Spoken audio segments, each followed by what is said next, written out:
ഒരു രാത്രി കൂടി വിടവാങ്ങവേ.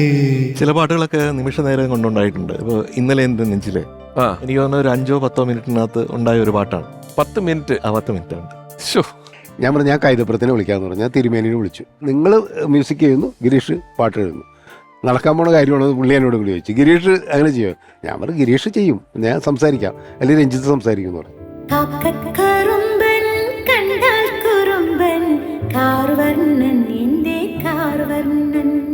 സ്റ്റുഡിയോയിൽ ഇങ്ങനെ നടന്നു പോകണം എനിക്ക് കാണാം. ഞങ്ങളൊന്നപ്പോൾ അധികം സംസാരിക്കില്ല. ഒന്നാമത് ജോൺ ചേട്ടൻ ലൈവ് റെക്കോർഡിങ് ചെയ്യുന്നു. അപ്പോൾ ആ സമയത്ത് പാട്ട് മാത്രമേ തഴയിലുണ്ടാവുള്ളൂ.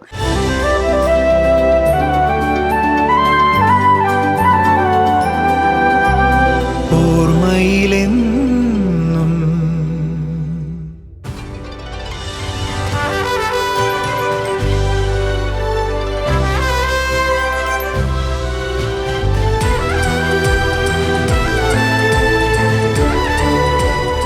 15 വർഷങ്ങൾക്ക് മുമ്പ് ഒരു ഫെബ്രുവരി 10 പാതി മുറിഞ്ഞൊരു പാട്ടുപോലെ നമുക്കരികിൽ നിന്നും മാഞ്ഞുപോയ ഒരാൾ. അക്ഷരനക്ഷത്രം കോർത്ത ജപമാലയും കയ്യിലേന്തി അദ്ദേഹം തൊട്ടുവിളിച്ചപ്പോൾ കൂട്ടുവന്നത് തലമുറകളെ പാട്ടിലാക്കിയ വരി നെൽക്കതിരുകൾ തന്നെയായിരുന്നു. കിനാവിന്റെ പടികടന്നെത്തുന്ന അനുരാഗവും അമ്മ മഴക്കാറിന് കണ്ണിറയുന്ന വാത്സല്യവും കൺഫ്യൂഷൻ തീരാത്ത പ്രണയക്കുറുമ്പും വാദ്യഘോഷാദികൾ കൊതിക്കുന്ന സൗഹൃദ രാത്രികളും സൂര്യകിരീടങ്ങൾ വീണുടയുന്ന ദുഃഖ നിമിഷങ്ങളുമൊക്കെ ഈ മനുഷ്യൻ ഉള്ളൊരുക്കിയൊഴിച്ച വരികളില്ലാതെ നമുക്ക് സങ്കല്പിക്കാനാവില്ല. ഊണിലും ഉറക്കത്തിലും കനവിലും കണ്ണീരിലും പ്രണയ വിരഹങ്ങളിലും സംഗീത ചിറകിലേറി പറക്കാൻ മതിവരുവോളം പുതുപുത്തൻ അക്ഷരക്കൂട്ടുകൾ സമ്മാനിച്ച ബഹുമുഖ പ്രതിഭ, ഗാനരചയിതാവ്, തിരക്കഥാകൃത്ത്. ഓർമ്മയിലെന്നും ഗിരീഷ് പുത്തഞ്ചേരി. ഗിരീഷ് പുത്തഞ്ചേരി സാറിന്റെ ഓർമ്മകൾ പങ്കുവയ്ക്കുവാൻ ഇന്ന് നമ്മളോടൊപ്പം ആദ്യം എത്തുന്നത് മലയാളികൾക്ക് വളരെ വളരെ പ്രിയപ്പെട്ട ഒരു സംഗീത സംവിധായകനാണ്.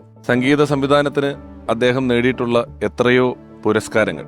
അതൊന്ന് മാറ്റി നിർത്തിയാൽ ഇദ്ദേഹത്തിന്റെ ഗാനങ്ങൾക്ക് 10ഓളം ഗായകന്മാർക്കാണ് സംസ്ഥാന പുരസ്കാരങ്ങൾ കിട്ടിയിട്ടുള്ളത്.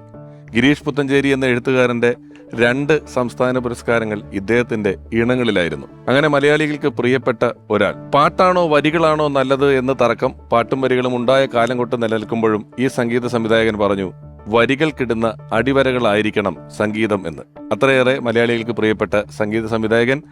സ്നേഹപൂർവ്വം സ്വാഗതം ചെയ്യുന്നു പ്രിയപ്പെട്ട എം ജയചന്ദ്രൻ.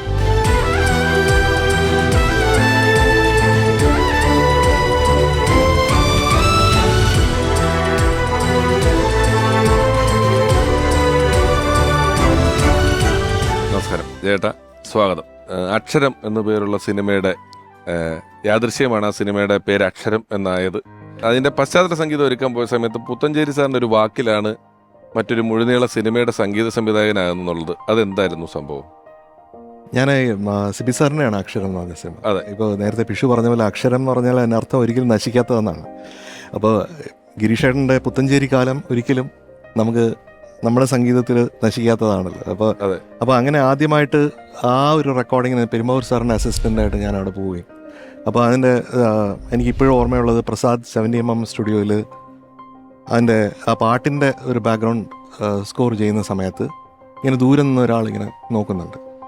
അപ്പോൾ ഇതെല്ലാം റിഹേഴ്സലൊക്കെ കഴിഞ്ഞപ്പോഴത്തേക്കും ഇദ്ദേഹം എൻ്റെ അടുത്തൊന്ന് പറഞ്ഞു, നീ ഒരു രാജരാജ ചോളനാണെന്ന്. ഓ അപ്പോൾ ഇത് പലപ്പോഴും ഞാൻ ഗിരീഷേട്ടനെ കേട്ടിട്ടുണ്ട്. എന്തിനാണ് എന്നെ രാജരാജ ചോളൻ എന്ന് വിളിച്ചത് എനിക്കറിയില്ല. അപ്പോൾ അതിനുശേഷം 2 ദിവസം ഈ റെക്കോർഡിംഗ് എല്ലാം കഴിഞ്ഞപ്പോൾ സംവിധായകൻ സുനിലേട്ടൻ ആ സ്റ്റുഡിയോയിൽ വന്നിരുന്നു. അപ്പോൾ ആ സമയത്ത് ഗിരീഷേട്ടൻ പറഞ്ഞു, നിൻ്റെ അടുത്ത സിനിമയിലെ മ്യൂസിക് കമ്പോസർ ആരാണെന്ന് അറിയാമോ എന്ന് സുനിലേട്ടനോട് ചോദിച്ചു. അപ്പോൾ സുനിലേട്ടൻ പറഞ്ഞു, ഇല്ല അത് നിശ്ചയമായിട്ടില്ല എന്ന് പറഞ്ഞു. അപ്പോൾ ഉടനെ ഗിരീഷേട്ടൻ പറഞ്ഞു, ഇവനാണ്. അപ്പോൾ സുനിലേട്ടൻ തന്നെ യാതൊരു പരിചയമില്ല, ഒരു ചെറിയ പയ്യനാണ്. അപ്പോൾ ഇയാൾക്ക് എക്സ്പീരിയൻസ് ഉണ്ടോ, ഇയാൾ എത്രത്തോളം നല്ലതെന്നൊന്നും സുനിലേട്ടൻ അറിഞ്ഞൂടാ. അപ്പോൾ ഗിരീഷേട്ടൻ പറഞ്ഞ അനുസരിച്ചിട്ട് സുനിലേട്ടൻ ഉടനെ പറഞ്ഞു, അതെന്താ നമുക്ക് ചെയ്യാം എന്ന്. അതൊരു സർട്ടിഫിക്കറ്റ് ആണ്, അല്ലാതെ ഒരാളെ ഗിരീഷേട്ടൻ അങ്ങനെ പറയില്ലെന്നുള്ള ബോധ്യമാണ്. ഗിരീഷേട്ടൻ എന്താ ഒരു കണ്ടപ്പോൾ അവരുടെ ഒരു എക്സ്പീരിയൻസ് എന്നുള്ളൊരു വിശ്വാസം അല്ലേ അതിന്റെ?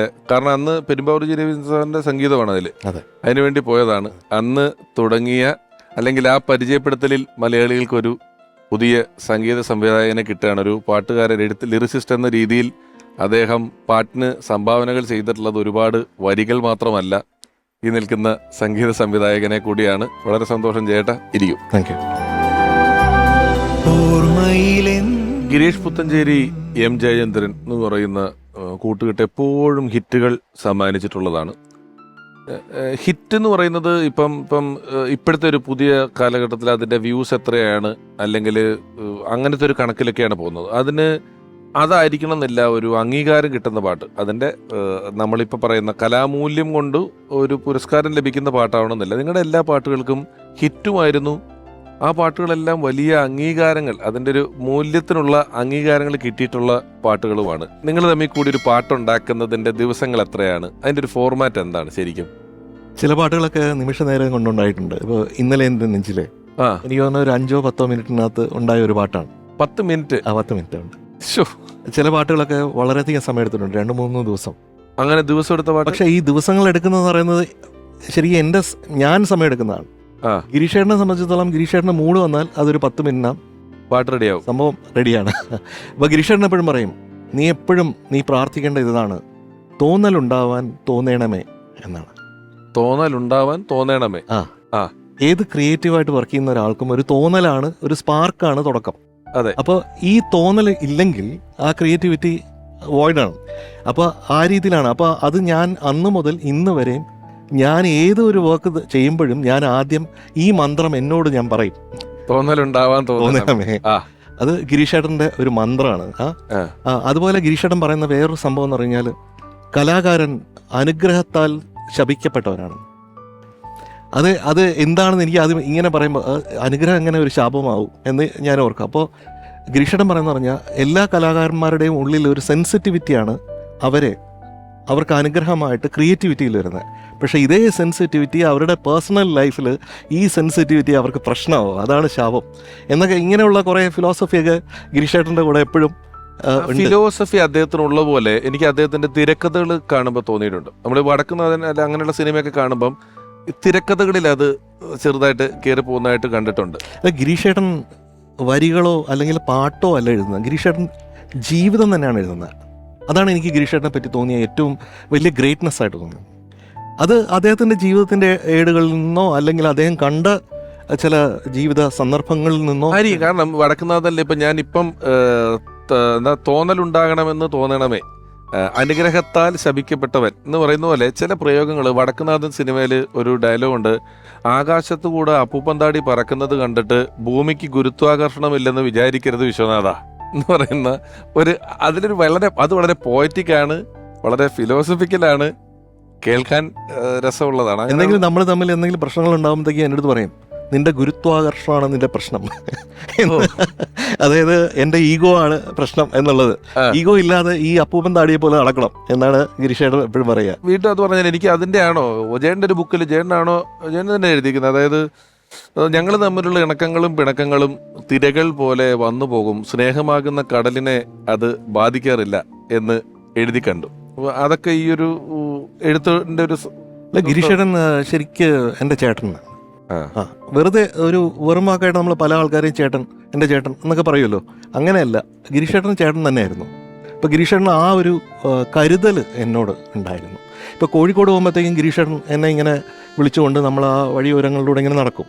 അതിനിടയിൽ ഏതെങ്കിലും മാതൃഭൂമിയുടെ മറ്റേ ബുക്ക് സ്റ്റാളിൽ കയറി അവിടെ സമകാലികമായി ഇറങ്ങിയിരിക്കുന്ന എല്ലാ നോവലുകളും ചെറുകഥകളും ഇതിനെപ്പറ്റിയൊക്കെ ഗിരീഷേട്ടൻ എനിക്ക് ഒരു പഠന ക്ലാസ് നടത്തും. അതിനിടയിൽ പറയും നമുക്ക് കാപ്പ് കുടിക്കാം എന്ന് പറഞ്ഞ കാപ്പ് കുടിക്കും, ഇതിനിടയിൽ ഒരു പാട്ടുണ്ടാവും. ഇങ്ങനെയായിരുന്നു ഗിരീഷേട്ടനുമായിട്ടുള്ള. ഇപ്പം 2-3 ബുക്കുകൾ ഇറക്കിയിട്ടുണ്ട്, ചേട്ടൻ ബുക്കുകൾ ഇറക്കിയിട്ടുണ്ട്. ഈ ആ ഒരു എഴുത്ത് സമയം എഴുത്ത് വരുമ്പം ഇപ്പം നിങ്ങൾക്ക് സംഗീതമാണ് കൂടുതലും വരേണ്ടത്, എന്നാലും ഈ എഴുത്ത് വരുമ്പം ഇപ്പം നമ്മൾ കേട്ടിട്ടുണ്ട്, മ്യൂസിക് ഡയറക്ടേഴ്സ് പറയും ഇന്ന വാക്ക് അല്ലെ ഇന്ന അക്ഷരം ഉപയോഗിക്കേണ്ട, ഇന്ന അക്ഷരം ഉപയോഗിക്കണം. അപ്പം മ്യൂസിക് ഡയറക്ടറിനും അത്തരത്തിലൊരു സെൻസ് അതിനകത്ത് ആവശ്യമുണ്ട്. ഈ എഴുത്തിനൊരു സ്വാധീനം തോന്നിയിട്ടുണ്ടോ അദ്ദേഹത്തിന് എപ്പോഴെങ്കിലും ഇങ്ങനത്തെ പ്രയോഗങ്ങൾ ഉപയോഗിക്കണം എന്നൊക്കെ? തീർച്ചയായിട്ടും. പലപ്പോഴും നമ്മൾ ആദ്യം ഈണ ഇട്ടിട്ടാണല്ലോ ലിറിക്സ് എഴുതുക. അപ്പോൾ ഗിരീഷേട്ടൻ എങ്ങനെ വന്ന് ഈണമൊക്കെ കേൾക്കും, എന്നിട്ട് പിന്നെ അതിനെ മൈൻഡ് ചെയ്യൂല. ചിലപ്പോൾ ഒരു ദിവസമൊക്കെ കഴിഞ്ഞിട്ടായിരിക്കും ഗിരീഷ് ഒന്നുകൂടെ പാട് എന്ന് പറഞ്ഞിട്ട് 5 മിനിറ്റ് കൊണ്ട് ഇത് എഴുതുന്നത്. അപ്പോൾ ചില ഈണങ്ങൾ ചെയ്യുമ്പോഴത്തേക്കും അതിൽ ചില ഡമ്മി വാക്കുകളൊക്കെ വരും. അതിന് യാതൊരു അർത്ഥം ഉണ്ടാവില്ല. ആ. പക്ഷേ സൗണ്ടിങ് വൈസ് ഇതുപോലെ ആണെങ്കിൽ നന്നായിരിക്കും എന്നാണ് ഉദ്ദേശിക്കണേ. ആ. അപ്പോൾ അത് ഈ ഡമ്മി വാക്കുകളൊക്കെ നമ്മൾ അറിയാതെ പോലെയാണ് നമ്മൾ വരിക പലപ്പോഴും. അപ്പോൾ ഗിരീഷേട്ടൻ്റെ അടുത്ത് പറയുമ്പോഴത്തേക്കും ഗിരീഷേട്ടൻ പറയും, നീ ആരടാ, ഗിരീഷ് കുട്ടഞ്ചേരിയോ? രണ്ടും കൂടെ ചേർത്ത് വരി ലിറിക്ക് കയറുന്ന കാരണം പാട്ടിനകത്ത്. അതാണ്, അത് വേണ്ട, ഞാൻ എഴുതിക്കോളാം, ഇവിടെ ഞാൻ ഇവിടെ എഴുതാൻ, നീ മ്യൂസിക് ചെയ്താൽ മതി. ഈ ഞാൻ കേട്ടിട്ടുള്ളതാണ്, നമ്മളൊന്നും അവിടെ ഇല്ലാത്തതുകൊണ്ട് കേട്ട പരിചയത്തിൽ പറഞ്ഞത്, ഈ നമ്മൾ മ്യൂസിക് ഡയറക്ടർ ഈണം പറയുമ്പം ഒന്നിക്ക് സ്വരങ്ങൾ പറയും, അല്ലെങ്കിൽ ആകാരം ഉപയോഗിച്ചൊക്കെ പറയും. അപ്പം ഈ ഇളയരാജ സാറ് മറ്റേ ടാ വെച്ചിട്ട് ടാ ടാ ടാ ടാ ടാ എന്ന് പറഞ്ഞിട്ടാണെന്ന് ഈ ആറ്റിൻകര ഓരത്തെ ചാറ്റൽ മഴ ചോദിച്ചു കാറ്റേ കാറ്റേ വരുമോ ടായുടെ ഒരു നിരയുണ്ട്. ഇപ്പം ചേട്ടൻ തന്നെ പാട്ടെടുത്താൽ ചില സിറ്റുവേഷൻസ് അങ്ങോട്ടും ഇങ്ങോട്ടും, ഞാനിപ്പം ഇന്നലെ എൻ്റെ നെഞ്ചിലെ ഇപ്പം പറഞ്ഞു 5 മിനിറ്റ് കൊണ്ടുണ്ടായ പാട്ടാണ്. അതിനകത്ത് ഉള്ളിനുള്ളിൽ അക്ഷരപ്പൂട്ടുകൾ, ആദ്യം അക്ഷരപ്പൂട്ട് എന്നുള്ളൊരു 2 വാക്കുകൾ ചേർത്തൊരു വാക്കുണ്ടാകും. ആദ്യം തുറന്നു തന്നു, കുഞ്ഞിക്കാലടി ഓരടി തെറ്റുമ്പോൾ കൈതൊന്നു കൂടെ വന്നു. ഇത് മകന് അച്ഛനെ കുറിച്ചുള്ള ഓർമ്മയാണ്. എന്നാൽ ശിക്കാർ എന്ന് പറയുന്ന ചിത്രത്തിലെ പിന്നെ എന്നോടൊന്നും പറയാതെ എന്നുള്ള പാട്ട് വരുമ്പം അച്ഛന് തിരിച്ചാണ്. വെയിലാൽ നീ വാടുന്നേരം തണലായി ഞാൻ നിൽക്കാൻ ചാരെ, മുടിമാടി കെട്ടാൻ പോലും അറിയാത്ത പ്രായം നിന്റെ എന്നൊക്കെ പറയുന്ന ഇതിൻ്റെ 5 മിനിറ്റ് കൊണ്ട് പാട്ടുണ്ടാവുക എന്ന് പറയുന്നത് ഇപ്പം കേൾക്കുമ്പോൾ ആളുകൾക്ക് വലിയ അസാധ്യമായിട്ട്, കാരണം അതിനൊരു സാധ്യത കുറവുണ്ടല്ലോ. നിങ്ങളുടെ ഈണത്തിൽ സ്വാഭാവികമായ ഗുരുത്വാകർഷണം കൊണ്ട് നമുക്കൊരു ശാഠ്യം വരാം. അതേ ശാഠ്യം ഒരു എഴുത്തുകാരന് ഇവിടെ ഇത് തന്നെ വേണം എന്ന് വരാം. അപ്പൊ ഇതിനെ നമ്മൾ ഏത് പോയിന്റിലാണ് ഒന്ന് ഫിക്സ് ചെയ്യുന്നത്? ഒരു പാട്ടിന്റെ ഒരു ഓർമ്മ എന്ന് പറയുന്നത് ഒളിച്ചിരുന്നേ ആ പാട്ട്, മുറ്റത്തെത്തും തെറ്റിപ്പൂവിൽ ഒളിച്ചിരുന്നേനാണ്, ജനകൻ. അപ്പോൾ അത് തിരുവനന്തപുരത്തായിരുന്നു. അപ്പോൾ ഗിരീഷേട്ടൻ താമസിക്കുന്ന ഹോട്ടലിൽ പോയി ആ റൂമിലിരുന്നു. ഒരു പരസ്യം കയറ്റിക്കോട്ടെ, ജനകൻ അത് സംസ്ഥാന അവാർഡാണ്, രാജലക്ഷ്മി. അപ്പം തുടർച്ചയായി 6 വർഷം കേരള സംസ്ഥാന അവാർഡ് ജയേട്ടന്റെ പാട്ടുകൾക്കാണ് ഫീമെയിൽ സിംഗേഴ്സിന് കിട്ടിയിട്ടുള്ളത്. ശ്രദ്ധിച്ചിട്ടുണ്ടോ എന്നറിയത്തില്ല. ഈ കൊല്ലം, അടുത്ത കൊല്ലം അങ്ങനെ 6 വർഷം മികച്ച ഗായികയ്ക്കുള്ള അവാർഡ് പാട്ടുകൾക്ക് കിട്ടിയിട്ടുണ്ട്. അപ്പോൾ ഒളിച്ചിരുന്നേ. അപ്പോൾ അങ്ങനെ പാട്ട് ഈണം ചെയ്ത് ഗിരീഷേട്ടൻ കേട്ട്, ഗിരീഷേട്ടൻ ഈ ആദ്യത്തെ 2 ലൈനിന് ഒരു 10 or 12 പല്ലവികൾ എഴുതി. അപ്പോൾ ഈ 12 കണ്ടിട്ട് ഞാൻ പറഞ്ഞു, ഗിരീഷേട്ടാ ഇത് ഞാൻ ഉദ്ദേശിച്ച പോലെ ഒരു സാധനമല്ല. അപ്പോൾ ഗിരീഷേട്ടൻ പറഞ്ഞു, നീ ഉദ്ദേശിച്ച പോലെ ചെയ്യാനല്ല ഞാൻ ഇവിടെ ഇരിക്കണേ. അങ്ങനെ നമ്മൾ തമ്മിൽ സംസാരിച്ച് നല്ലൊരു വഴക്കിൻ്റെ ഒരു രീതിയിലേക്ക് മാറി. അപ്പോൾ സഹിക്കാൻ വയ്യാതെ ഞാൻ പറഞ്ഞു, ഗിരീഷേട്ടാ ഞാൻ പോകണമെന്ന് പറഞ്ഞിട്ട് ഞാൻ ഇറങ്ങിപ്പോയി അവിടെ നിന്ന്. അപ്പോൾ സങ്കടം ചേട്ടനാണല്ലോ. അപ്പോൾ ഗിരീഷേട്ടൻ പറഞ്ഞു, ഇനി നിൻ്റെ കൂടെ ഞാൻ വർക്ക് ചെയ്യില്ല എന്നും പറഞ്ഞു. ഞാൻ വെളിയിലോട്ട് ഇറങ്ങി. ഞാൻ വണ്ടിയെടുത്ത് വീട്ടിൽ പോയപ്പോഴത്തേക്ക് ആകെ, അയ്യോ ഇത് തെറ്റായി പോയല്ലേ, ഇനിയിപ്പോൾ ഗിരീഷേട്ടൻ എൻ്റെ കൂടെ വർക്ക് ചെയ്തില്ലെങ്കിൽ എന്ത് ചെയ്യും എന്നൊക്കെ പറഞ്ഞ് ഇങ്ങനെ മനസ്സ് ഭയങ്കര സങ്കടമായി. അപ്പോൾ വീട്ടിൽ പോയിട്ട് പ്രിയ അടുത്തൊക്കെ പറഞ്ഞു, ഇതിങ്ങനെയൊക്കെ പറ്റിപ്പോയി എന്നൊക്കെ പറഞ്ഞു. അപ്പോൾ രാത്രിയായിട്ടും ഗിരീഷേട്ടനെ അങ്ങോട്ട് വിളിക്കണം എന്നുണ്ട്, പക്ഷെ വിളിക്കാനായിട്ട് ഒരു ധൈര്യവും കിട്ടുന്നില്ല. മാത്രമല്ല ഒരു എന്തോ ഒരു മനസ്സിൽ വല്ലാതെ ഇങ്ങനെ ഒരു പെയിൻ ഇങ്ങനെ പോയിൽ ചെയ്ത് വരുന്നുണ്ട്. രാവിലെ ഒരു 5 മണിയായപ്പോഴത്തേക്കും ഒരു ഫോൺ വന്നു. അപ്പം ഞാൻ നല്ല ഉറക്കമാണ്. അപ്പോൾ മോനെ കുട്ടാ, എൻ്റെ മോനല്ലേ, എടാ നീ വാടാ, ഗിരീഷേട്ടൻ നിനക്ക് എത്ര ഇഷ്ടത്തോടു കൂടിയാണ് പാട്ട് എഴുതി വെച്ചിരിക്കുന്നത് നിനക്കറിയാമോ എന്ന് പറഞ്ഞു. അപ്പം ഞാൻ ഉടനെ ചാടി എഴിച്ച് കുളിക്കാൻ പോലും നിന്നില്ല, പെട്ടെന്ന് അങ്ങോട്ട് പോയി. അവിടെ പോയി കഴിയുമ്പോഴത്തേക്കാണ് ഈ പേപ്പറിൽ ഒളിച്ചിരുന്നേ എന്ന് എഴുതി വെച്ചിരിക്കുന്നത്. അത് മറക്കാനാവാത്ത കണ്ണ് നിറച്ച ഒരു സന്ദർഭമായിരുന്നു. അദ്ദേഹത്തിന് സംസ്ഥാന അവാർഡ് കിട്ടിയ കഥാവശേഷൻ എന്ന് പറയുന്നതിലെ കണ്ണ് നട്ട് കാത്തിരുന്നട്ടും എന്ന് പറയുന്ന പാട്ട്, അത് ജേട്ടനാണ് സംഗീതം. ഈ കണ്ണ് നട്ട് കാത്തിരുന്നിട്ടും എന്ന് പറഞ്ഞ പാട്ട് അതിൻ്റെ കമ്പോസിങ് സെഷനിലാണ് ശരിക്കും ഗിരീഷേട്ടൻ ശരിക്കും വളരെ ഇമോഷണലായിട്ട് കരഞ്ഞിട്ട് ഇങ്ങനെ എൻ്റെ മാറിലോട്ട് ഇങ്ങനെ ചാഞ്ഞ് ശരിക്കും എൻ്റെ ഷർട്ടൊക്കെ നനഞ്ഞിട്ടുണ്ട് ആ സമയത്ത്. എന്ന് പറഞ്ഞാൽ ആ കണ്ണുനീര് കൊണ്ട്. കാരണം ഗിരീഷേട്ടൻ്റെ പഴയ കാലങ്ങൾ ഗിരീഷേട്ടൻ്റെ ഓർമ്മ, കൊച്ചു കുട്ടിക്കാലത്ത് ഉണ്ടായിരുന്ന വീട്, അവിടെ ഉണ്ടായിരുന്ന പ്രശ്നങ്ങൾ, അതിൻ്റെയൊക്കെ കുറേ കാര്യങ്ങൾ ഞാൻ എൻ്റെ പുസ്തകത്തിൽ അത് വിശദമായിട്ട് എഴുതിയിട്ടുണ്ട്. അപ്പോൾ കുമ്പിളിൽ വിളമ്പിയ പൈമ്പാലം ഓർത്ത് ഞാൻ അമ്പിളിക്കിണ്ണത്തെ കൊതിച്ചിരുന്നു. അന്നത്തെ അന്തിയിൽ അത്താഴ പാത്രത്തിൽ അമ്മ തൻ കണ്ണീരോ തിളച്ചിരുന്നു. അങ്ങനെ ഞാൻ അന്നും കരഞ്ഞിരുന്നു. അപ്പം ഞാൻ അന്നും കരഞ്ഞിരുന്നു എന്നുള്ളത് എനിക്ക് ഭയങ്കരമായിട്ട് അത് വല്ലാണ്ട് ഫീൽ ചെയ്തു. എന്ന് പറഞ്ഞാൽ അതൊരു പെയിൻ്റെ ജേണിയാണ്. ആ പെയിനിൽ നിന്നായിരിക്കണം മിക്കവാറും ഗിരീഷ് ചേട്ടൻ്റെ ഈ പാട്ടുകളൊക്കെ ഉണ്ടായതെന്നുള്ളത്. അപ്പോൾ കണ്ണുനട്ട് ഒരിക്കലും മറക്കാൻ പറ്റാത്തതാണ്. ഈ സാഹചര്യത്തിൽ നമുക്ക് ഇപ്പൊ കണ്ണുനട്ട് കാത്തിരുന്നതിനെ കുറിച്ച് പറയുന്ന ഒരു സാഹചര്യത്തിൽ നമുക്ക് വിദ്യാധര മാഷ് അതിനെക്കുറിച്ച് ഓർക്കുന്നത് ഒന്ന് കേൾക്കാം. തീർച്ചയായും. ഗിരീഷ് പുത്തഞ്ചേരിയെ ഓർക്കുമ്പോൾ എനിക്ക് അദ്ദേഹത്തിൻ്റെ സിനിമയായിട്ട് ബന്ധപ്പെടുന്നതിനേക്കാൾ മുൻപുള്ള ഓർമ്മകൾ വരിക.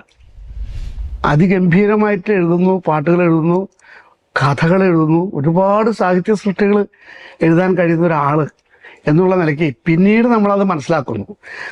ആദ്യകാലങ്ങളിൽ എനിക്ക് കുറേ പാട്ടുകൾ അയച്ചു തരിക, ഒരു 10-15 പാട്ട് അയച്ചു തന്നിട്ട് ഞാനിങ്ങനെ കോഴിക്കോട് ഗിരീഷ് പുത്തഞ്ചേരി എന്ന് പറഞ്ഞ സ്ഥലത്തുള്ള ഒരാളാണ്. എന്തെങ്കിലും അവസരം വന്നാൽ ഞാനും കുറേശ്ശെ എഴുതാൻ ശ്രമിക്കുന്ന ആളാണ്. ഇതൊന്ന് പറ്റിയതൊക്കെ നോക്കിയെടുത്തോളൂ എന്ന് പറഞ്ഞ് എനിക്ക് പാട്ട് അയച്ചു തരിക. അതിന് ശേഷമാണ് ഇദ്ദേഹം സിനിമയിൽ പാട്ട് എഴുതുന്നതും ഒരു പാട്ടെഴുത്തുകാരനായിട്ട് ലോകം കീഴടക്കി നമ്മളെയൊക്കെ മോഹിപ്പിച്ച ഒരു എഴുത്തുകാരനായിട്ട് വരുന്നത്. സിനിമ വളരെ കുറച്ചേ ഞങ്ങൾ 2-3 പടങ്ങളെ ഞാൻ ചെയ്തിട്ടുള്ള പാട്ടുകൾ അദ്ദേഹത്തിനുള്ളൂ. എന്നിരുന്നാലും അദ്ദേഹം ചെയ്ത പാട്ടുകളും ഒരുപാട് നമ്മുടെ സിനിമാ രംഗത്തുള്ള പ്രശസ്തരുടെയൊക്കെ ഒരിക്കലും മനസ്സിൽ നിന്നും വിട്ടുപോകാത്ത പാട്ടുകൾ ഉണ്ടാക്കിയ ആൾ അദ്ദേഹം. അദ്ദേഹത്തിൻ്റെ ഒരു പാട്ട് ഞാൻ പാടുകയുണ്ടായി, കണ്ണു നട്ട് കാത്തിരുന്നിട്ടും എന്ന് പറയുന്ന എം ജയചന്ദ്രനെ കൊണ്ട് ചെയ്യിച്ച കഥാവിശേഷം എന്ന സിനിമയ്ക്ക് വേണ്ടി ഒരു പാട്ട്. അപ്പോൾ ഞാൻ പാട്ടുകാരനായിട്ട് ആഗ്രഹിച്ച് ഒരുപാട് കാലങ്ങൾ താണ്ടി നടന്ന ഒരാൾ ഈ ഒരു പാട്ട് എന്നെ കൊണ്ട് പാടിക്കുകയും ഞാനത് പാടിക്കഴിഞ്ഞപ്പോൾ ഭാവഗായകൻ ജയേട്ടൻ 4 വരി പാടിയിട്ടുണ്ട്, പക്ഷേ 8 വരി മേജർ പോർഷൻ ഞാനാണ് പാടിയത്. കണ്ണും തൊട്ട് കാത്തിരുന്നിട്ട് പാടാണ്ട് എനിക്കൊരു വേദിയിൽ പോരാൻ പറ്റില്ല. ഗിരീഷ് പുത്തഞ്ചേരിക്ക് ആ പാട്ടിൻ്റെ രചനയ്ക്ക് അവാർഡ് കിട്ടിയിട്ടുണ്ട്. എന്തായാലും അദ്ദേഹത്തിൻ്റെ ഓർമ്മയിൽ ഇത് നമുക്ക് ഒരിക്കലും അദ്ദേഹത്തിനൊന്നും മറന്നില്ല. എല്ലാ പാട്ടുകളെക്കുറിച്ചും ഒരു ദിവസമെങ്കിലും കേൾക്കാതിരിക്കാൻ പറ്റുന്ന രചയിതാവല്ലായിരുന്നു അദ്ദേഹം. അപ്പം അദ്ദേഹം ഓർമ്മയ്ക്ക് മുന്നിൽ ശിരസ് നമിക്കുന്നു. ഞാൻ ഒരാളെ കൂടെ ഇങ്ങോട്ട് സ്വാഗതം ചെയ്യുകയാണ്. ഓർമ്മയിലെന്നും എന്ന് പറയുന്ന ഈ പരിപാടി സംപ്രേഷണം ചെയ്ത ആദ്യത്തെ എപ്പിസോഡ് പ്രേം നസീർ സാറിൻ്റെ ആണെങ്കിലും ഈ ഫ്ലോറിൽ ഇങ്ങനെ ഇരുന്ന് ഷൂട്ട് ചെയ്തത് മറ്റൊരു എപ്പിസോഡാണ്.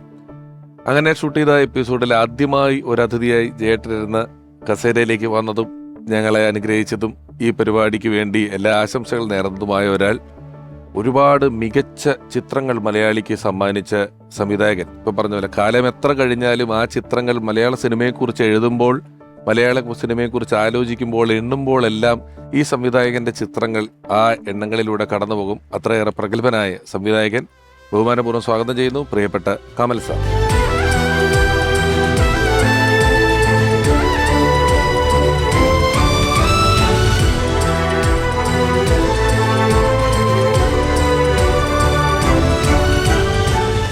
സാർ ഒരിക്കൽ കൂടി സ്വാഗതം. ഒരുപക്ഷെ ഈ പരിപാടി ഇങ്ങനെ തുടങ്ങിയതിന് ശേഷം ചിലരൊക്കെ ഈ അമൃത ടി വിയിൽ തന്നെ പണ്ട് സംപ്രേഷണം ചെയ്തിട്ടുള്ള സമാഗമം എന്ന് പറയുന്ന ഒരു പരിപാടിയെ കുറിച്ച് പറയാറുണ്ട്. അതിലൊരു പക്ഷേ സാറിൻ്റെ ഒരു പടത്തിലെ പാട്ടിനെ കുറിച്ച്, ഈ പുഴയും കിടന്ന് എന്ന് പറയുന്ന ചിത്രത്തിലെ ഗാനങ്ങളെ കുറിച്ചാണ് ഗിരീഷൻ ഏറ്റവും കൂടുതൽ വാചാലനായി സംസാരിച്ചതും പറഞ്ഞതും ആ പാട്ടുകളെ കുറിച്ചാണ്. കൈതപ്പുറം തിരുമേനിയാണ് സാറിൻ്റെ കുറേ അധികം പടങ്ങൾ എഴുതിയിട്ടുള്ളത്. അപ്പോൾ ഒരു പോയിന്റിൽ കൈതപ്പുറം തിരുമേനിനെ മ്യൂസിക് ഡയറക്ടർ ആക്കിയിട്ട് പുത്തഞ്ചേരി ചേട്ടനെ കൊണ്ട് എഴുതിച്ചിട്ടുണ്ട്.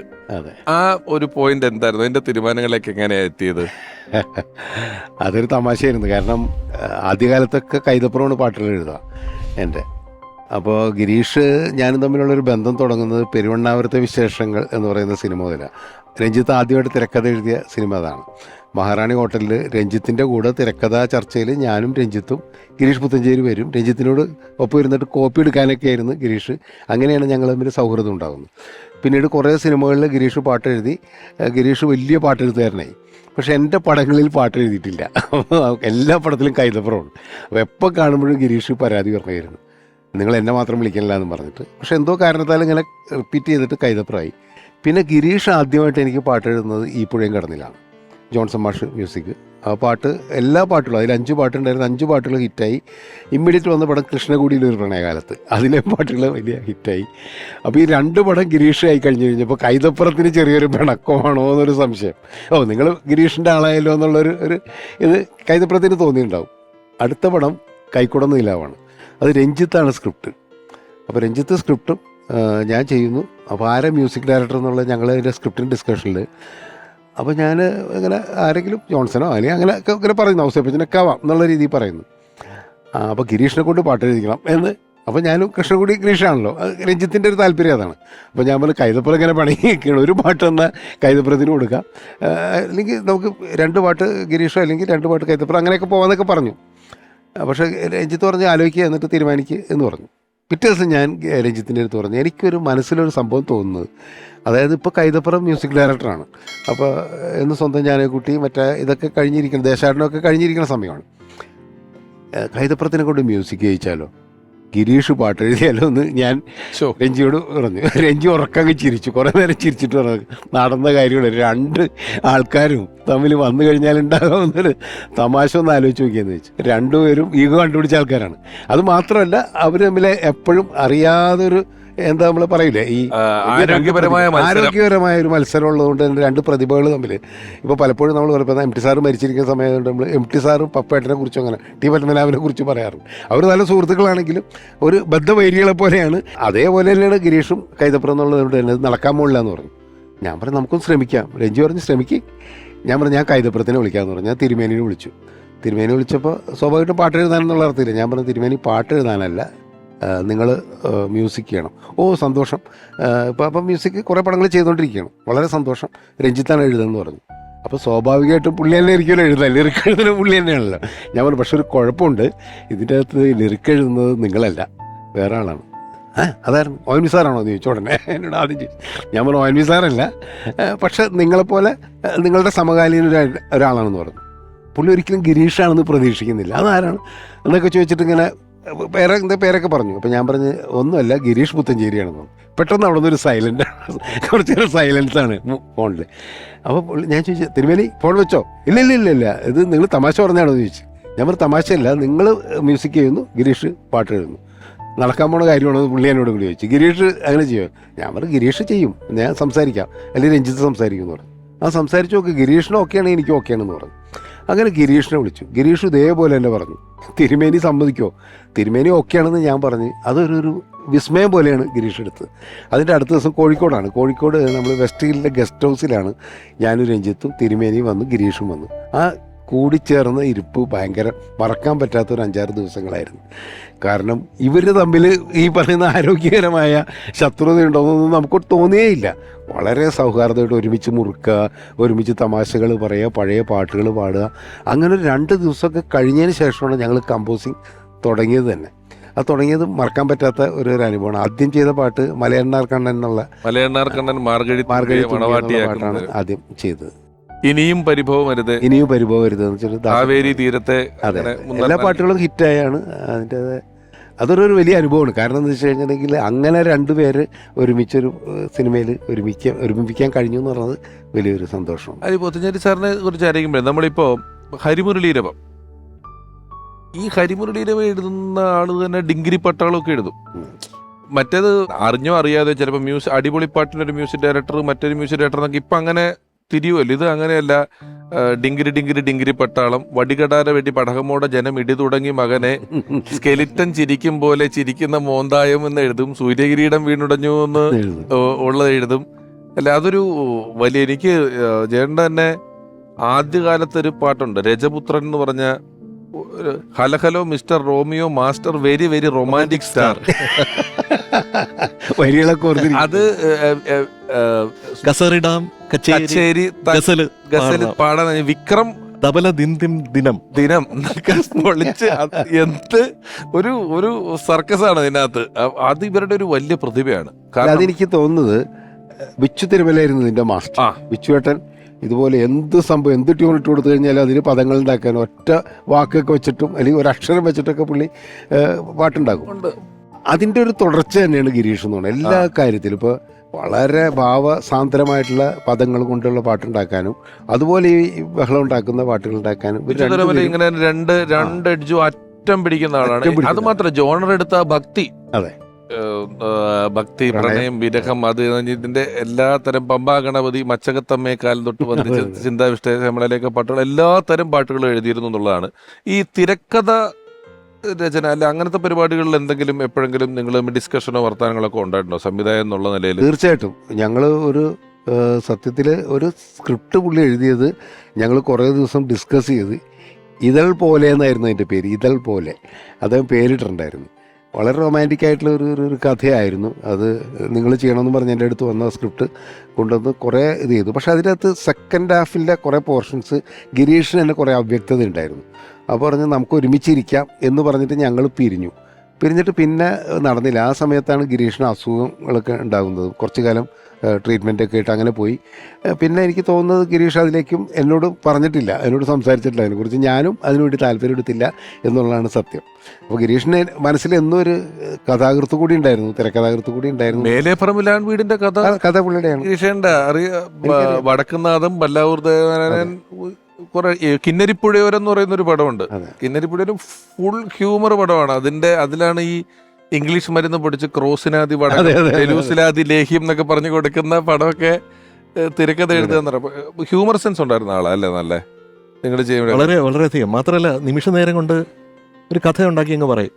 ഇത് നമ്മൾ കേൾക്കുമ്പോൾ തോന്നും ഇത് ശരിക്കും ഉണ്ടായ ഒരു കഥയാണെന്ന്. പക്ഷേ ഒരിക്കലും നടന്നിട്ടില്ലാത്തതും അങ്ങനെ ഒരു കഥാപാത്രം പോലും ഉണ്ടാവില്ല. അപ്പോൾ ഗിരീഷേട്ടന് അങ്ങനെ ഒരു കഴിവുണ്ടായിരുന്നു, ഇങ്ങനെ കഥ ഉണ്ടാക്കി പറയുക എന്നുള്ളത്. ഒരുപാട് മനോഹരമായ പാട്ടുകൾ ഗിരീഷേട്ടനോടൊപ്പം വർക്ക് ചെയ്തിട്ടുള്ള സംഗീത സംവിധായകരായ ബേണി ഇഗ്നേഷ്യസ് സാർ ഇപ്പം നമ്മളാണ് അദ്ദേഹത്തെ ഓർക്കുന്നു. ഗിരീഷ് പുത്തഞ്ചേരി എന്ന് പറയുന്നത് എൻ്റെ ഒരു സഹപ്രവർത്തകൻ മാത്രമായിരുന്നില്ല. അദ്ദേഹം എൻ്റെ ഒരു കുടുംബ സുഹൃത്തായിരുന്നു.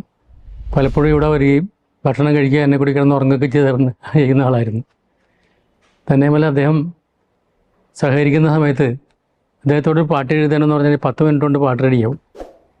ചെറിയ കറക്ഷൻസ് പറഞ്ഞാൽ അപ്പം തന്നെ വീണ്ടും റെഡിയാവും. ഒരു വാക്കിൻ്റെ അളവ് മാറ്റി വേറൊരു അളവിലുള്ള സാധനം ഞാൻ എൻ്റെ അളവ് ഇതല്ല എന്ന് പറഞ്ഞിട്ടുണ്ടെങ്കിൽ ഒരു 4-5 വാക്കുകൾ അതേ മീനിങ് ഉള്ളത് അപ്പം തന്നെ വെച്ച് വരും പുള്ളി. അത്രയ്ക്ക് ടാലൻറ്റഡ് ആയിട്ട് ആളായിരുന്നു. പദസ്വാധീനം എന്ന് പറഞ്ഞാൽ അദ്ദേഹത്തിനുള്ള പോലെ വേറെ ആർക്കും ഞാൻ കണ്ടിട്ടില്ല. തന്നെയുമല്ല അദ്ദേഹം തേന്മാവും കുമ്പത്തിൻ്റെ സമയത്ത് ടേക്കിൻ്റെ സമയത്ത് പറയണ് ആ ചരണത്തിൻ്റെ എൻഡിൽ ടണ്ടടൻ ടണ്ടടൻ ടണ്ടടൻ ടണ്ടടൻ ടണ്ടടൻ ടണ്ടടൻ ടണ്ടടൻ ടണ്ടം എന്നൊരു സാധനം എഴുതണം എന്ന് പറഞ്ഞിട്ടുണ്ടെങ്കിൽ അപ്പം തന്നെ 2 സെറ്റ് എഴുതി തരും. അപ്പോൾ എനിക്ക് വളരെ അത്ഭുതമായിരുന്നു. അദ്ദേഹമായിട്ട് ആദ്യമായിട്ട് കൂടിയത് തേന്മാവും കുമ്പത്തിലാണ്. ഫസ്റ്റ് പടത്തിൽ കെ ജയകുമാർ സാറായിരുന്നു ഞങ്ങൾക്ക് വേണ്ടി ഗാനരചന നടത്തിയത്. അപ്പോൾ ഇത് തുടങ്ങിയപ്പോഴത്തേക്കും തേന്മാവും കുമ്പത്തിൻ്റെ സമയത്ത് മൊത്തം കള്ളിപ്പൂങ്കൂൽ എന്നുള്ളതിൻ്റെ തുടക്കം വേറെ ആയിരുന്നു. ടേക്കിൻ്റെ സമയപ്പോഴാണ് ഞാൻ പറഞ്ഞത് കള്ളിപ്പൂങ്കൂൽ എന്നുള്ളത് ആ കന്നി തേനുണ്ണം വരുന്നത്. അപ്പോൾ അത് മാറ്റിയിട്ട് നമുക്ക് വേറെ എന്തെങ്കിലും വിളിയായിട്ട് തുടങ്ങുന്നത് അപ്പം തന്നെ വേറെ എഴുതി തന്നു. അപ്പോൾ അങ്ങനെ പുള്ളിക്ക് എന്ത് വേണമെങ്കിലും ഇൻസ്റ്റൻ്റായിട്ട് ചെയ്യാനറിയാവുന്ന ഒരാളും അതിനുള്ള കഴിവുള്ള ആളുമായിരുന്നു. തേന്മാവും കുമ്പത്തിനെ കുറിച്ച് പറയുമ്പോൾ അതിലെ ഈ കള്ളിപ്പൂങ്കുയിലെ എന്ന് പറയുന്ന പാട്ട് ആ സിനിമയുടെ കഥയാണ്. മിന്നാര പൊൻകൂട്ടിൽ മിന്നുമ പൊന്മുട്ട കാകന്റെ എന്ന് ചൊല്ലി കള്ളക്കഥ മുഴുവൻ എല്ലാം കാറ്റേറ്റി വല്ലി ഊരാകെ തെണ്ടുന്ന ഒരു അമ്പലപ്രാവുകൾ നാടാകെ പാടി. അതിന്റെ വിഷ്വൽസ് കറക്റ്റ് കട്ട് ചെയ്തിട്ടേക്കുന്ന അതിലെ ക്യാരക്ടേഴ്സ് വളരെ സിങ്കായിട്ട് എഴുതിയിട്ടുള്ളതാണ്. അപ്പം പുത്തഞ്ചേരി സാറിനെ കുറിച്ച് ഒരു എപ്പിസോഡ് നമ്മളിങ്ങനെ പറഞ്ഞ് മുന്നിലേക്ക് പോകുമ്പോൾ അതിൽ തീർച്ചയായും ഒരു പാട്ടിന്റെ സാന്നിധ്യം വലിയ ആവശ്യമാണ്. പാട്ടുകാരുടെ സാന്നിധ്യം വലിയ ആവശ്യമാണ്. ഇന്ത്യ ഒട്ടാകെയുള്ള എല്ലാ ഭാഷകളിലും ഒരുപാട് സൂപ്പർ ഹിറ്റ് ഗാനങ്ങൾ സമ്മാനിച്ചിട്ടുള്ള മലയാളികൾക്ക് വളരെ പ്രിയപ്പെട്ട ഒരു ഗായിക. വളരെ സ്നേഹത്തോടെ ബഹുമാനത്തോടെ സ്വാഗതം ചെയ്യുന്നു പ്രിയപ്പെട്ട ഗായിക സുജാത ചേച്ചി.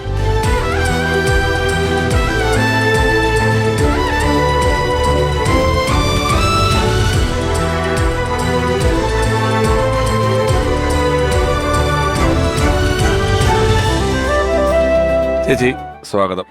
സന്തോഷം പിഷാരടി, കുറെ നാളെ ഇങ്ങനെയൊക്കെ ഒന്ന് കാണാൻ പറ്റുന്നുണ്ടല്ലോ.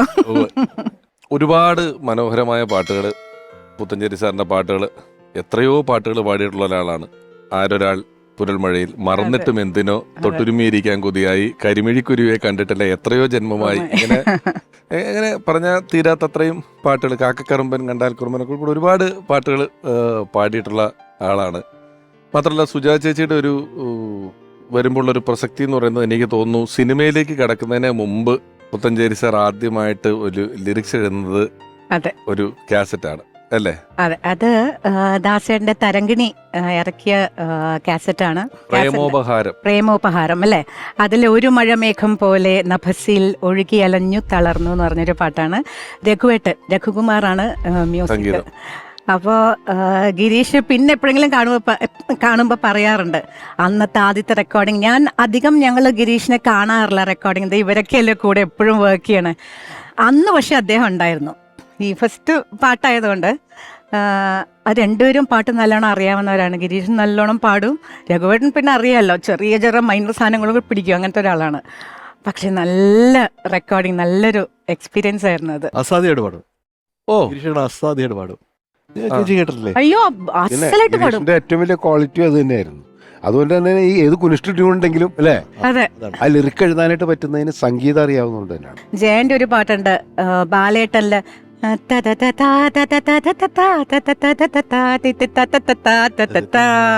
ആ പാട്ട് ചിലും അത് ചിലമ്പും ചിലങ്കയോ ശലഭമോ എന്നൊക്കെ പറഞ്ഞു. അത് തന്നെ. എന്ത് രസല്ലേ അതൊക്കെ, എന്ത് പ്രയാസം ശരിക്കും എഴുതാൻ. അത് എനിക്ക് വലിയ ഇഷ്ടമുള്ള ഒരു പാട്ടാ ജയന്റെ. ഗിരീഷേട്ടൻ നമ്മളെ പാട്ടൊക്കെ എഴുതി കഴിഞ്ഞിട്ട് ഗിരീഷേട്ടൻ പാടുമ്പോൾ ഇതിങ്ങനെ പാടാൻ പറ്റുമെന്ന് നമുക്ക് തോന്നും. വാക്കിന്റെ അടുക്ക് ഒരു രക്ഷയില്ലത്. ഓ ആ രീതിയിൽ പാടും. അപ്പം ഞങ്ങൾ ഇപ്പോൾ നേരത്തെ പറഞ്ഞു, അതായത് ഇന്നലെ എൻ്റെ നെഞ്ചിലെ ഒരു അച്ഛൻ മകൻ ഓർമ്മകളും യോഗമൊക്കെയാണ് നമ്മുടെ ശിക്കാറിലെ. പിന്നെ എന്നോടൊന്നും മിണ്ടാതെ ഒരു അച്ഛൻ മകള് പാട്ടാണ്. അമ്മ മഴക്കാറിന് കണ്ടറിയും മകൻ അമ്മ പാട്ടാണ്. ഒരു അമ്മ മകൾ പാട്ട് നിങ്ങളുടെ കോമ്പിനേഷനിൽ വളരെ നല്ലതുണ്ട്. അത് കണ്ട് കൊതി കൊണ്ടു നിന്ന് കുയിലെ എന്ന് പറയുന്ന എല്ലാ മുകളിലോട്ടും താഴോട്ടും എല്ലാ തരം പാട്ടുകളുണ്ട്. അത് കോമ്പിനേഷൻ ഒരുപാട് പുരസ്കാരങ്ങൾ കിട്ടിയിട്ടുള്ള ഒരു ഗംഭീര പാട്ടാണ്. ജയന ഓട്, എനിക്ക് ഓട്, ഗിരീഷിനോ, ഞങ്ങൾക്ക് എല്ലാവർക്കും ആ പാട്ടിന് ഒന്നിച്ച അവാർഡ് കിട്ടിയ ഒരുപാട് എല്ലാവർക്കും അവാർഡ് കിട്ടുന്ന അല്ലേ. കുറെ ചേച്ചി പാടുമ്പോഴും നമ്മളിങ്ങനെ കണ്ട് കൊതി കൊണ്ട് നിൽക്കുന്നുള്ളതാണ്. അതാണ് അതിന്റെ സത്യം. ഈ കമൽ സാറിന്റെ പടത്തിലാണല്ലോ നമ്മളിപ്പോ പറഞ്ഞ വന്ന ഉടനെ നമ്മൾ പറഞ്ഞ സിനിമകളിലൊന്നാണ് ഈ പുഴയും കിടന്ന് എന്ന് പറയുന്ന സിനിമ. അതിനകത്ത് വൈഡൂരി കമ്മലണിഞ്ഞ് കാക്കക്കറുമ്പൻ കണ്ടാൽ കറുമ്പൻ എന്നുള്ള പാട്ട്, കാക്കക്കറുമ്പൻ കണ്ടാൽ കുറുമ്പൻ എന്റെ കാർവർണ്ണൻ എന്ന് പറയുന്ന പാട്ട്. അപ്പം സുജാ ചേച്ചി വന്ന സ്ഥിതിക്ക് നമുക്ക് അതൊരു 4 വരി കേട്ടിട്ട് മുന്നിലേക്ക് പോകുന്നത് വളരെ നന്നായിരിക്കില്ലേ? അത് ആക്ച്വലി അതിന്റെ റെക്കോർഡിങ്ങിന് ഗിരീഷ് ഉണ്ടായിരുന്നു തോന്നുന്നു. എനിക്ക് ആ AVM E-ലാണ്, C-ആണ്. സിയിൽ എനിക്ക് ആ സ്റ്റുഡിയോയിൽ ഇങ്ങനെ നടന്നു പോകണം എനിക്ക് കാണാം. ഞങ്ങളൊന്നപ്പോൾ അധികം സംസാരിക്കില്ല. ഒന്നാമത് ജോൺസേട്ടൻ ലൈവ് റെക്കോർഡിങ് ചെയ്യുന്നു, അപ്പോൾ ആ സമയത്ത് പാട്ട് മാത്രമേ തഴയിലുണ്ടാവുള്ളൂ. പിന്നെ ആ സിനിമയിൽ തന്നെ വൈഡൂര്യ കമ്മല്, അത് ഒരു അതെ പ്രത്യേകത. എനിക്ക് ചിത്രമായിട്ട് കുറച്ച് കോമ്പിനേഷൻ സോങ്സ് സിനിമയിൽ വന്നിട്ടുള്ളൂ. അങ്ങനത്തെ ഒരു പാട്ടായിരുന്നു അത്. Kamal sir thank you. അതെന്ത് രസമാണ് ആ പാട്ടൊക്കെ, വൈഡൂര്യ കമ്മലടിഞ്ഞ്. അത് ഞാനും ചിത്രയും MG ദേവകന്യ അതിന്റെ ടൈറ്റിലാണ്. അതില് ഒരു നല്ല എനിക്ക് നാഴിയിൽ മുളനാഴിയിൽ ഗ്രാമം നന്മ മാത്രം അളക്കുന്നു ഒരു പ്രയോഗം വളരെ രസമുള്ള പ്രയോഗമായിട്ടുള്ളത്. കാക്കക്കറുമ്പൻ കണ്ടാൽ കുറുമ്പൻ കാർവർണ്ണൻ എന്റെ കാർവർണ്ണൻ കാലിയെ മെച്ചു നടക്കുമ്പോൾ കാലൊച്ചയില്ലാതെ വന്നപ്പോൾ പാവമി ഗോപിക പെണ്ണിൻ മനസ്സിലെ തൂവെണ്ണക്കിണ്ണം കാണാതായി ആരാനും എങ്ങാനും കണ്ടാലോ കള്ളൻ നീ കാട്ടും മായാജാലം കാക്കക്കറുമ്പൻ കണ്ടാൽ കുറുമ്പൻ കാർവർണ്ണൻ എന്റെ കാർവർണ്ണൻ കാർവർണ്ണൻ എന്റെ Karvarnan. Thank you Kamal sir. സാറിന്റെ പടത്തിലെ പാട്ടാണത്. അത് ഗിരീഷ് ആദ്യമായിട്ട് എനിക്ക് ചെയ്ത പടമാണ് ഈ പുഴയും കടന്ന്. അതിലാദ്യം ഗിരീഷ് എഴുതിയത് ദേവകന്യക സൂര്യതമ്പുരു വീട്ടിൽ നിന്നുള്ള പാട്ടാണ്. അതിനുശേഷം ഇതാണ് ചെയ്യുന്നത്. അപ്പോൾ ഇത് രാവിലെ വന്ന് ജോൺസൺ, അന്നൊക്കെ ഹാർമോണിയം പെട്ടി വെച്ചിട്ടാണ് നമ്മൾ കമ്പോസിങ്, അറിയാലോ. ആദ്യം ഈ ട്യൂൺ ഇങ്ങനെ അങ്ങനെ പാടിയപ്പോൾ തന്നെ ലിറിക്ക് പറയണം എന്നുള്ളതാണ്. ഗിരീഷിൻ്റെ ഒരു ഇതാണ് കാക്കക്കറുമ്പൻ എന്ന് പറഞ്ഞിട്ടാണ് തുടങ്ങുന്നത് തന്നെ. പെട്ടെന്ന് നമുക്ക് അത് ഇപ്പം നേരത്തെ ഇത് പറഞ്ഞില്ല, ഒരു കഥ മുഴുവൻ വരുന്നു എന്ന് പറഞ്ഞ പോലെ തന്നെയാണ്. പെട്ടെന്ന് ആ ക്യാരക്ടറും ആ സംഭവങ്ങളൊക്കെ കറക്റ്റ് ആയിരുന്നുള്ളൂ. ഒട്ടനെ ഞാൻ പറഞ്ഞു അങ്ങനെ തന്നെ തുടങ്ങിയത്. ഞാൻ ഭക്തിഗാനങ്ങൾ അല്ലെങ്കിൽ പോലും ഈ കൃഷ്ണന്റെ ഒരു ഏരിയയിലുള്ള പാട്ടുകൾ ഇഷ്ടം പോലെ. അതെ, കാർമുകിൽ വർണ്ണന്റെ ചുണ്ടിൽ എന്ന് പറയുന്ന പാട്ട്, ഹരിമുരളി രവത്തിലാണെങ്കിലും അങ്ങനെയുള്ള ഒരുപാട് പാട്ടുകൾ, മധുമൊഴി രാധെ, നിന്നെ തേടി എന്നൊക്കെ എഴുതുന്ന മാധവ ജന്മം, ആ ഒരു പ്രദേശത്തുള്ള പാട്ടുകൾ ഒരുപാട് ഭക്തിഗാനത്തിന്റെ ഏരിയകളിൽ എഴുതിയിട്ടുള്ള ഒരാളും കൂടെയാണ് അദ്ദേഹം എന്ന് പറയുന്നത് അല്ലേ? പ്രത്യേകിച്ചും കൃഷ്ണനും ആ കൃഷ്ണസങ്കല്പം ഉണ്ടല്ലോ, അതിൻ്റെ പ്രണയമൊക്കെ ഭയങ്കരമായിട്ട് സ്വാധീനിച്ചിട്ടുണ്ട് ഗിരീഷിനെ മാത്രമല്ല മലയാള സിനിമയിലെ മിക്കവാറും എല്ലാ ലിറിക് റൈറ്റേഴ്സിനെയും എഴുത്തുകാരെയും ഈ കൃഷ്ണ സംഗീതം അല്ലെങ്കിൽ അവരുടെ ഒരു അറിയാലോ, നിങ്ങൾ ട്യൂൺ ചെയ്യുമ്പോഴൊക്കെ തന്നെയല്ലേ അതൊരു വല്ലാത്ത ഏരിയയാണ് എനിക്ക് തോന്നുന്നത് സംഗീതത്തിനെ സംബന്ധിച്ചോളം. അത് ഗിരീഷിനെ സ്വാധീനിച്ചിട്ടുണ്ട്. അത് തന്നെയാണ് എനിക്ക് തോന്നുന്നത്. മാനത്തെ ചന്ദ്രനൊത്തൊരു എന്ന് പറയുന്ന പാട്ടിൽ ഒരു സാധാരണക്കാരൻ കാണുന്ന സ്വപ്നങ്ങളാണ് എഴുതിയിരിക്കുന്നത്. അതിനകത്തും അങ്ങനെ വളരെ രസമായിട്ട് അറബിപ്പൻ ഊതിയൊതുക്കി അറവാതിൽ പണിയും ഞാൻ എന്നുള്ള അതാത് പ്രദേശങ്ങളിൽ നിന്നുള്ള വാക്കുകൾ പെറുക്കിയെടുത്തുണ്ട്. അതിനൊരു അറബിക് സ്വഭാവമുള്ള പാട്ടാണല്ലോ.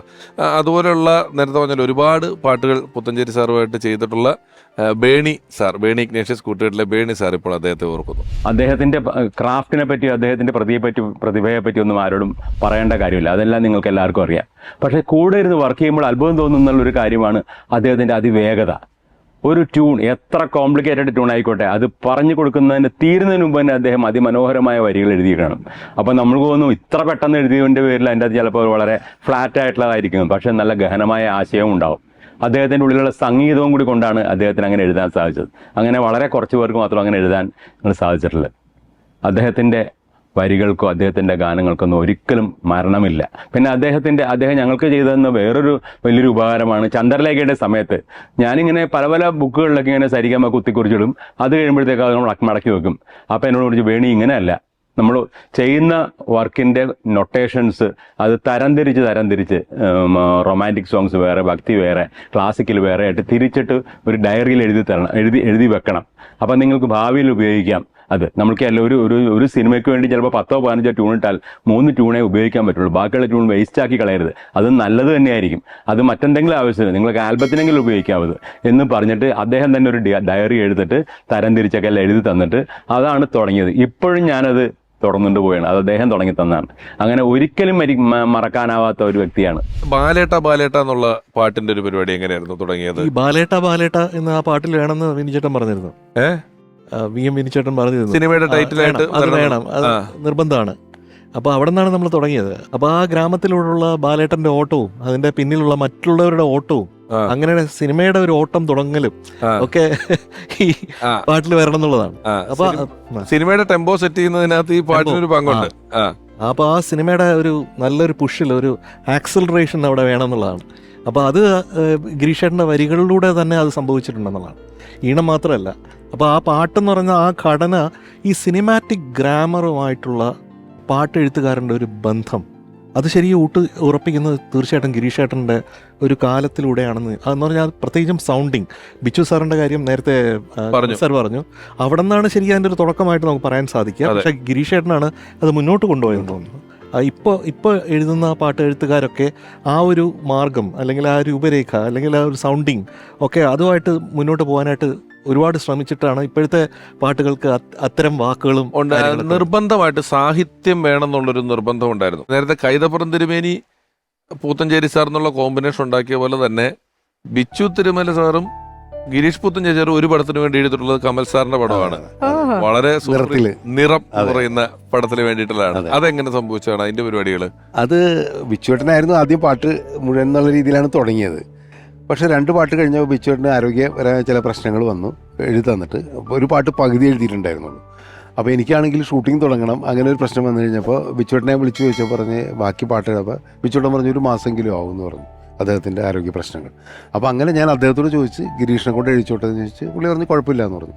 അങ്ങനെയാണ് ഗിരീഷിന് യാതൊരു മടി ഉണ്ടായിരുന്നില്ല ബിച്ചുവേട്ടൻ എഴുതിയത് ബാക്കി പാട്ട് എഴുതുക. കാരണം ബിച്ചുവേട്ടനെ പോലെ ഒരാളുടെ കൂടെ പാട്ട് എഴുതാനല്ലേ എന്നുള്ളൊരു സന്തോഷത്തിലാണ് പുള്ളി വന്നത്. അപ്പോൾ അതിലൊരു എന്ന് വെച്ചാൽ ഇപ്പോൾ ചിക് ചിക് ചിറകിൽ എന്നുള്ളൊരു പാട്ടുണ്ടല്ലോ, അത് ഗിരീഷാണ് എഴുതിയത്. അപ്പോൾ ആ ഒരു ഇതിലുള്ള അങ്ങനത്തെ വരികളും അങ്ങനത്തെ ചില ഉപമകളൊക്കെ വെച്ചിട്ടുള്ള പാട്ടായിരുന്നു.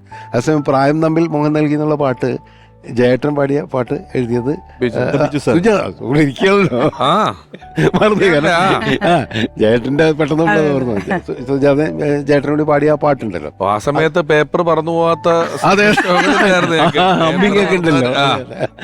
അപ്പൊ അത് ബിച്ചുവേട്ടൻ എഴുതി. അപ്പൊ അതില് 2-3 ലൈൻ ശരിക്കും എഴുതിയിട്ടുണ്ടായിരുന്നില്ല. സെക്കൻഡ് ചരണത്തിലെ എൻഡ് ഫിനിഷ് ചെയ്യാൻ ബിച്ചുവേട്ടന് പറ്റിയിരുന്നില്ല. ബിച്ചുവേട്ടൻ അയച്ചു തരാമെന്നാണ് പറഞ്ഞത്. അപ്പോൾ എനിക്ക് ആ ടെൻഷനായി, കാരണം ഇത് റെക്കോർഡിങ് നടക്കുകയാണ്, നിങ്ങളൊക്കെ പാടാൻ വേണ്ടി വന്നപ്പോൾ എഴുതിയിട്ടില്ല. അപ്പോൾ ബിച്ചുവേട്ടനെ ഞാൻ വിളിച്ചു. ബിച്ചുവേട്ടൻ ലാസ്റ്റ് 2 ലൈൻ ഒന്ന് ഫിനിഷ് ചെയ്യണം ചരണം, എന്നാലത് ഇതാ വിട്ടു. ബിച്ചുവേട്ടൻ പറഞ്ഞു എനിക്ക് ഓർമ്മയില്ല, പാട്ടൊക്കെ ഞാൻ മറന്നു എന്ന് പറഞ്ഞ് കംപ്ലീറ്റ് നീ പാടിത്തരാൻ പറഞ്ഞു. ഞാൻ പറഞ്ഞു എനിക്ക് പാടാൻ അറിയില്ല. അപ്പോൾ ഗിരീഷ് ഇതിലുണ്ട്, ഗിരീഷിനെ കൊണ്ട് പാടിച്ചു, ഞാൻ പാടിച്ചു കൊടുത്തു. കാരണം എന്ന് വെച്ച് കഴിഞ്ഞാൽ ഗിരീഷ് നീ ഒന്ന് പാടിക്കൊടുക്കാൻ, ഗിരീഷ് പാടുമല്ലോ നന്നായിട്ട്. ഗിരീഷ് പാടിക്കൊടുത്തു കഴിഞ്ഞപ്പോൾ ബിച്ചുവേട്ടൻ അവിടെ ഇങ്ങനെ കിടന്നിട്ട് എടാ ഗിരീഷേ അതിങ്ങനെ എഴുതണം എന്ന് പറഞ്ഞിട്ട് എനിക്ക് നല്ല ഓർമ്മയുണ്ട്. ഫോണിൽ കൂടി ബിച്ചോട്ടൻ വീട്ടിൽ കിടക്കുക, ഫോണിൽ കൂടി ഗിരീഷിന് ഫോണിൽ കൂടി പറഞ്ഞു കൊടുത്തിട്ട് ഗിരീഷാണ് അത് ഫില്ല് ചെയ്ത് തന്നത്. അതൊരു മറക്കാൻ പറ്റാത്തൊരു അനുഭവമാണ്. കാരണം 2 പ്രതിപാദനമായിട്ടുള്ള ആ ഒരു സ്വാതന്ത്ര്യം നമുക്ക് അനുവദിച്ചു തന്നു എന്നുള്ളതാണ്. ഇപ്പോൾ ബിച്ചുവേട്ടനൊക്കെ നമ്മളെക്കാൾ എത്രയോ സീനിയർ ആയിട്ടുള്ള ആൾക്കാർ. ആ സ്വാതന്ത്ര്യം എനിക്കും അനുവദിച്ചു തന്നു, ഗിരീഷിനും അനുവദിച്ചു തന്നു. അതിനുശേഷമാണ് സുജാതൊക്കെ പാടിയത്. അപ്പം അങ്ങനെ ഒരു സംഭവം ഉണ്ടായി. ഗിരീഷേട്ടൻ്റെ ഈ വേഴ്സറ്റാലിറ്റി, വൈവിധ്യം, അത് സിനിമയിലെ ഒരു കലാകാരൻ്റെ ഏറ്റവും ഇമ്പോർട്ടൻ്റ് ആയിട്ടുള്ള കാര്യമാണല്ലോ. അതെ. അപ്പോൾ ആ വൈവിധ്യം ശരിക്കും കമൽ സാറിൻ്റെ സിനിമകളിലെ പാട്ടുകളിൽ തന്നെ നമുക്ക് കാണാൻ പറ്റും. ഗിരീഷേട്ടൻ ഇപ്പോൾ ചിക് ചിക് ചിറകിൽ ഒരു അതില് ഈ ആക്ച്വലി ബോറാകുമ്പോ മോഡേൺ ലൈഫെ ശുക്രിയ, ടോട്ടലി ഫൂൾ ആകുമ്പോ ക്യാമ്പസ് ലവ് ബൈ ബൈ എന്നൊക്കെ പറഞ്ഞ് അത് വേറൊരു പരിപാടിയാണത്. കൈവിട്ട കളിയാണ്. പക്ഷെ നമ്മൾ അതിന്റെ ഒരു സൗന്ദര്യം വരൽ ഇത്തിരി പാടാം. ഈ 2-3 ഭാഷകളിലെ അങ്ങനെയുള്ള പാട്ടുകൾ എടുത്ത് ചേർത്തെഴുതുമ്പോൾ നമ്മുടെ സാഹിത്യം എഴുതുന്നു എന്ന് പറയുന്ന പോലെ ഇതിനെ നമ്മൾ അങ്ങനെ എളുപ്പത്തിൽ ഉപേക്ഷിക്കരുത്. ചില പാട്ടുകൾക്ക് ഇത് ആവശ്യമാണെന്ന് വരുമ്പോൾ അതിനെ ഏറ്റവും ഭംഗിയായിട്ട് അങ്ങനെ എഴുതുന്നതിനകത്തൊരു ഈ പറഞ്ഞ വേഴ്സറ്റാലിറ്റി. അതേ ആള് തന്നെയാണ് പിന്നെയും ആ ഒരു പനാവിന്റെ അത് എഴുതിയിരിക്കുന്നത്. അതേ ആള് തന്നെയാണ് രാത്തിങ്കൾ പൂത്താലി എഴുതിയിരിക്കുന്നത്. ഇതെല്ലാം കമൽ സാറിന് വേണ്ടിയിട്ട് ചെയ്തിരിക്കുന്നത്. ഈ വിദ്യാസാഗർ കോമ്പിനേഷനിൽ കമൽ സാറിന് കൊടുത്തിരിക്കുമ്പോൾ എങ്ങനെയാണ് അവരുടെ കോമ്പിനേഷൻ വരുന്നത്? അയ്യോ അത് ഭയങ്കര, കാരണം വിദ്യ തന്നെ പറഞ്ഞിട്ടുണ്ടല്ലോ, വിദ്യക്ക് ഗിരീഷുമായിട്ടുള്ള ഒരുപാട് പാട്ടുകളുണ്ടല്ലോ, യൂട്യൂബ് നിങ്ങളുടെ തന്നെ എത്രയോ പാട്ടുകളുണ്ട്. അപ്പോൾ വിദ്യക്ക് ഏറ്റവും ഇഷ്ടപ്പെട്ട ലിറിക്കറായിട്ടുള്ള ഒരാൾ ഗിരീഷ് തന്നെയാണ്, യാതൊരു സംശയമില്ല. കാരണം അതൊരു ഭയങ്കര ഗിവ് ആൻഡ് ടേക്ക് ആണ്. ഇപ്പോൾ ഈ പിന്നെയും വന്നു കഴിഞ്ഞിട്ടുണ്ടെങ്കിൽ ആദ്യം വേറൊരു ട്യൂൺ ഇട്ടിട്ട് അതിന് 3-4 വരികൾ എഴുതി. പക്ഷേ എനിക്കെന്തോ ഒരു തൃപ്തിയായില്ല, അങ്ങനത്തെ ഒരു പാട്ടല്ല വേണ്ടതെന്ന് ഞാൻ വിദ്യയോട് പറഞ്ഞപ്പോൾ വിദ്യ പറഞ്ഞാൽ നമുക്ക് ഇരിക്കാമെന്ന് പറഞ്ഞിട്ട് ഹാർമോണിയം എടുത്ത് വെച്ചിട്ട് ജസ്റ്റ് ഈ ട്യൂൺ പിന്നെയും ട്യൂൺ അങ്ങ് പാടുകയാണ്. അപ്പോൾ ഗിരീഷ് എൻ്റെ അടുത്ത് പറഞ്ഞു, അപ്പം ഞാൻ പാട്ട് എഴുതാം. ഗിരീഷ് പറഞ്ഞു എനിക്കൊരു 5 മിനിറ്റ് സമയം തരണമെന്ന് പറഞ്ഞ് നേരെ മുറിയിലേക്ക് പോയിട്ട് ഗിരീഷിൻ്റെ മുറിയിലേക്ക് പോയിട്ട് എന്നെ ഫോണിൽ വിളിക്കുകയാണ്. കമൽക്ക ഒന്നും ഇങ്ങോട്ട് വരുമെന്ന് ചോദിച്ചിട്ട് ഞാൻ അങ്ങോട്ട് ചെല്ലുന്നു. ഗിരീഷിനെ മുറി ചെന്നപ്പോൾ ഒരു 5-6 ഡയറി ഇങ്ങനെ നിരത്തി വെച്ചിട്ടുണ്ട്. അപ്പോൾ നേരത്തെ ഇവിടെ ബേഡി പറഞ്ഞല്ലോ ഒരു കാര്യം, ഇപ്പം ഈ പറഞ്ഞ കാര്യം നമ്മൾ എപ്പോഴൊക്കെയോ എഴുതി വെക്കുന്ന അല്ലെങ്കിൽ ട്യൂൺ ചെയ്ത സാധനങ്ങളൊക്കെ സൂക്ഷിക്കണമെന്ന് പറഞ്ഞു. ഗിരീഷിൻ്റെ ഒരു സ്ഥിരം ഒരു പരിപാടിയായിരുന്നു. ഞാനൊക്കെ അറിയാം, ഡയറികളിൽ ഇങ്ങനെ ഡയറിയുടെ കൂട്ടമുണ്ട്. കുറേ ഡയറികളുണ്ട്. അതിനകത്ത് ഇങ്ങനെ ചരണം, പല്ലവി, അതും ഇതൊക്കെ വരികൾ 2 ലൈനും ഒക്കെ ആയിട്ട് ഇങ്ങനെ എഴുതി വെക്കും. അങ്ങനെ എഴുതി വെച്ചൊരു ഡയറിന്ന് എൻ്റെ അടുത്ത് പറയാണ് ഇത് പറ്റുമോ നോക്കാൻ പറഞ്ഞു. അപ്പം ഞാൻ പറഞ്ഞത് എപ്പോൾ എഴുതിയത്, കുറച്ച് മുമ്പ് എഴുതിയതാണ്, പക്ഷേ ഇതിന് നിങ്ങളുടെ സിറ്റുവേഷനായിട്ടും ട്യൂണായിട്ടും മാച്ചാവുമെന്ന് നോക്കും. അങ്ങനെ ആ വരി എടുത്തത് പിന്നെയും ആരോ കിനാവിൻ്റെ പടികടം നിർത്തുന്ന പദനിസ്വരം എന്ന് പറഞ്ഞിട്ട് പുള്ളി എപ്പോഴും എഴുതി വെച്ചിരിക്കുക. ആ പാട്ടിന് വേണ്ടി കാത്തിരുന്നു എന്നുള്ളതാണ്. എടുത്ത് വായിച്ചു നോക്കിയപ്പോൾ ഞാൻ പറഞ്ഞത് അതിലെനിക്ക് ഏറ്റവും ഇഷ്ടപ്പെട്ടതെന്ന് വെച്ചാൽ ആരും കൊതിക്കുന്ന ഒരാൾ വന്ന് ചേരുമെന്ന് ആരോ സ്വകാര്യം പറഞ്ഞതാവും. ഞാൻ പറഞ്ഞു ഇതാണ് നമ്മുടെ കഥ. ഈ നേരത്തെ പറഞ്ഞില്ലേ, ഞാൻ പറഞ്ഞു ഇത് മതി എന്ന് പറഞ്ഞ് ആ ഡയറി അങ്ങനെ കൊണ്ട് ഞാൻ മറ്റേ വിദ്യയുടെ അടുത്ത് കൂടെ കൊടുക്കുന്നു. വിദ്യ വായിച്ചു നോക്കിയപ്പോൾ തന്നെ, വിദ്യക്ക് പറഞ്ഞു കൊടുക്കണമല്ലോ, മലയാളം വായിക്കാറില്ല, ഗിരീഷ് പറഞ്ഞു കൊടുത്തപ്പോൾ തന്നെ പാടിയപ്പോൾ കറക്റ്റ് മീറ്ററിലാണ്. അതാണ് അതിൻ്റെ ആ ഒരു ഒന്ന് ആലോചിച്ച് നോക്കി അതിൻ്റെ കോമ്പിനേഷൻ എങ്ങനെ വരുന്നു എന്നാണ്. അപ്പോൾ ചില പാട്ടുകളുടെ ജന ആ മീറ്ററിൽ നിന്ന് ഒരു വാക്ക് പോലും അങ്ങോട്ടും ഇങ്ങോട്ടും മാറ്റേണ്ടി വന്നിട്ടില്ല എന്നുള്ളത്. അതാണ് കവിത എന്ന് പറയുന്നതിൻ്റെ അതിലൊരു സംഗീതം ഉണ്ടല്ലോ.